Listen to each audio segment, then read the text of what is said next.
राजस्थान में सरकार का इकबाल खत्म, कानून व्यवस्था ठप। पूर्व मुख्यमंत्री ने भाजपा सरकार पर निशाना साधा। थप्पड़ कांड को लेकर सरकार पे कसा तंज। पूर्व मुख्यमंत्री अशोक गहलोत ने देवली उनियारा विधानसभा उपचुनाव में निर्दलीय प्रत्याशी नरेश मीणा द्वारा एसडीएम को थप्पड़ मारने को लेकर भाजपा पर निशाना साधा है। उन्होंने कहा कि राजस्थान में सरकार का इकबाल खत्म हो चुका है, कानून व्यवस्था पूरी तरह से ठप हो चुकी है। गुरुवार को संक्षिप्त दौरे पर जोधपुर आए गहलोत ने एयरपोर्ट पर मीडिया से बात करते हुए ये बातें कही। उन्होंने कहा कि देवली उनियारा में जो भी घटनाक्रम हुआ, ये हुआ क्यों?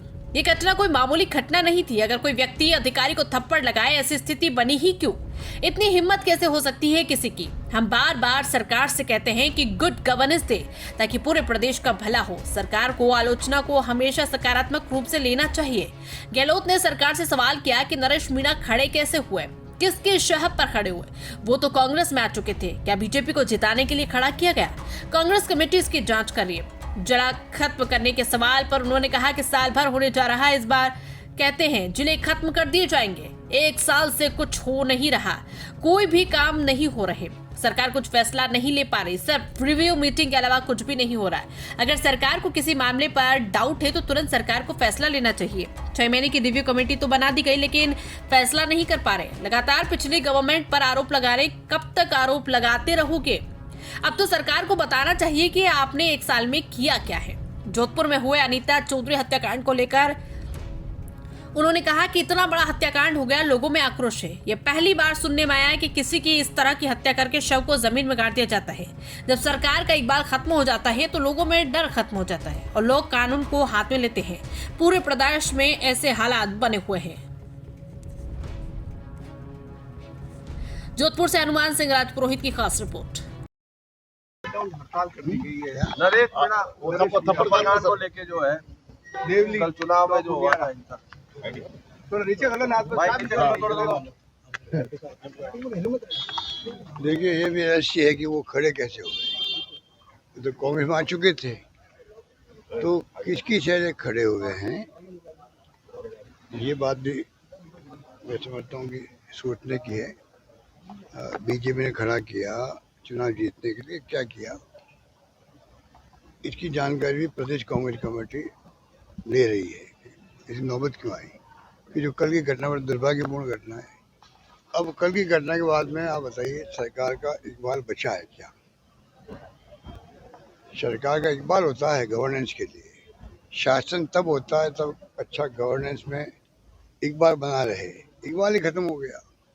आप जो घटना घटित हुई है कल, वो मामूली घटना नहीं थी। एसडीओ लेवल के अधिकारी को आप थप्पड़ लगाए कोई व्यक्ति, ये स्थिति बनी क्यों?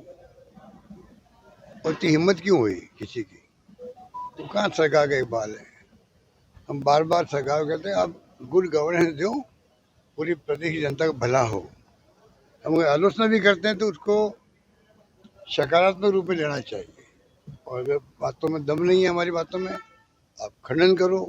दम है तो सुधार करो, जनता का भला हो। यही तो डेमोक्रेसी में होता है।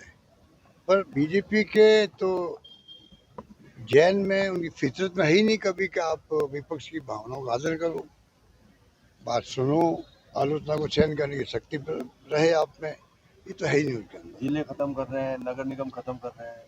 साल भर हो जाएगा अगले महीने, एक साल हो गया, ना जिले खत्म कर पाए, ना नगर निगम वापस कर पाए हैं। और भी कई बातें इन्होंने बोली है। तो आप देखिएगा कि फैसले क्यों नहीं कर पा रहे हैं। जो करना फैसला तो करो। वो 6 महीने के रिव्यू मीटिंग के अंदर कुछ नहीं हो रहा है। पूरा देश हमारे वक्त में 6 महीने के जो फैसले हुए थे, आपको उन पर डाउट है मान लीजिए, तो आप फैसला कीजिए उसके ऊपर। 6 महीने की कमेटी बना दी इन्होंने रिव्यू करने की, फैसला क्यों नहीं कर रहे हैं? अगर हमने गलतियाँ करी है, आप सुधार कर लीजिए, आप कुछ भी फैसला कीजिए। फैसला कर नहीं रहे हैं और बार बार पिछली गवर्नमेंट के ऊपर आरोप लगाते रहते हैं। मैं पूछना चाहूँगा, कब तक लगाओगे? कब तक लगाओगे? 1 महीना, 2 महीना, 3 महीना, 4 महीना? अब तो आप बताओ, आपने एक साल में क्या काम किए हैं?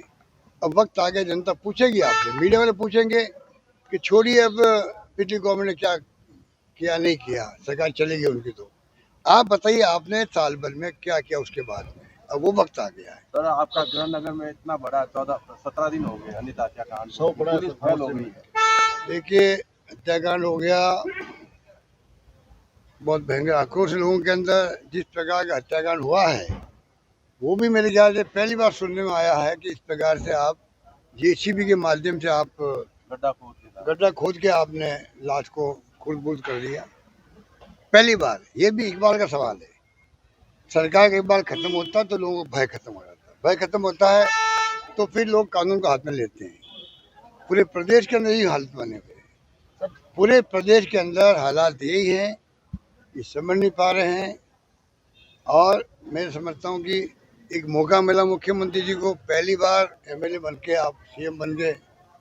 ये बहुत बड़ा फैसला था इनका, बीजेपी का। आप पर्ची से मुख्यमंत्री बना दिया आपने, बताइए आप। बीजेपी में बीजेपी के नेताओं अरे ने काम इससे अच्छा होता है कि वसुंधरा जी जो है, जब राजनाथ सिंह ने पर्ची दी, कई लोग कहते हैं ना वो पर्ची वसुंधरा जी ने उनको बजाय भजनलाल जी नाम देखा तो चाहती थी कि मैं कुछ भावना कन्वे करूं राजनाथ सिंह जी को। राजनाथ सिंह उनके देखा ही नहीं उनकी तरफ। आप सोच सकते हैं कि क्या रिएक्शन रहा होगा वहाँ मीटिंग के अंदर। अब बन गए वो तो एक, उनको मौका इतना बड़ा मिला है, उनको चाहिए पक्ष विपक्ष को साथ ले, विपक्ष की आलोचनाओं को सहन करे, उनके सुझावों को स्वीकार करे या खंडन करे, पर अच्छी सरकार बनाए, अच्छा शासन दे, ये मेरा मानना है। आपने मेडिकल में निकल के क्या काम रुके, काम कौन सा शुरू हो गया बताइए।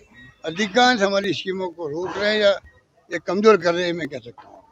मैं आऊँगा जोधपुर वापस, आएंगे हम लोग यहाँ पे। मैंने कहा है अध्यक्ष जी को, नरेश जी को और सलीम जी को, आप पूरी जो जो हमारी योजनाएं यहाँ पर जो हमने दी है, सैंक्शन निकाल दी थी, कौन कौन योजना रुक गई है, कहाँ अटक गई है, लेकर को तैयार करें।